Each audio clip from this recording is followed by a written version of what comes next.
Hey guys! Happy Saturday and hello for another drama.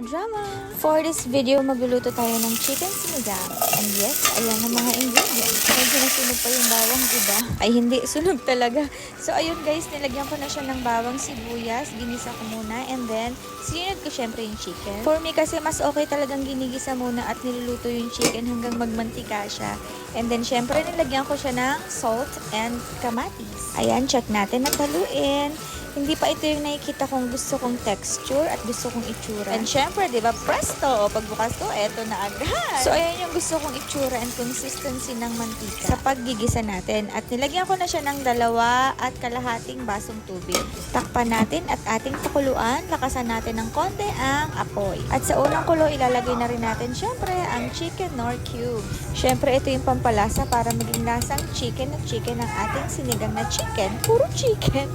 So yun guys, as you can see, hindi ko siya nilalagay ng basta na lang nilalaglag. Tinutunaw ko talaga siya kasi tendency minsan kasi alam mo yun, hindi siya talaga natutunaw. So buo-buo pa siya nandun sa loob. Ayoko ng ganun. Hindi natin gusto yun. Kaya dapat we make sure na matutunaw talaga siya. And syempre, mawawala ba ang ating paboritong Knorr sinigang mix?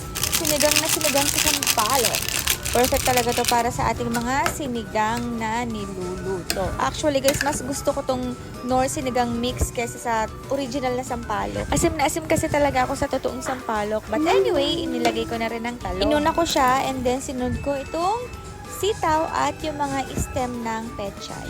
And then, stir lang natin ng very, very light. By the way, guys, pasensya na kayo ha. Everyday Pasko dito eh. Lakas mag-sound trip ng tatay ko. So, ayun, takpan muna natin hanggang kumulo ng konti. Eh, di ayun, ang bilis kumulo, diba?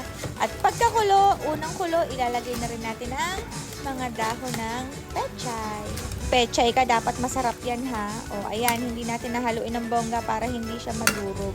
Mega nern. Take it from the expert, Charis. So, ayun, nilagay ko na rin ang ceiling green. Pero hindi ko alam bakit may ceiling pink o orange ba yan dyan. Ang puder ko, hiniwa pa ang hangyon. Anyway, bawasan natin.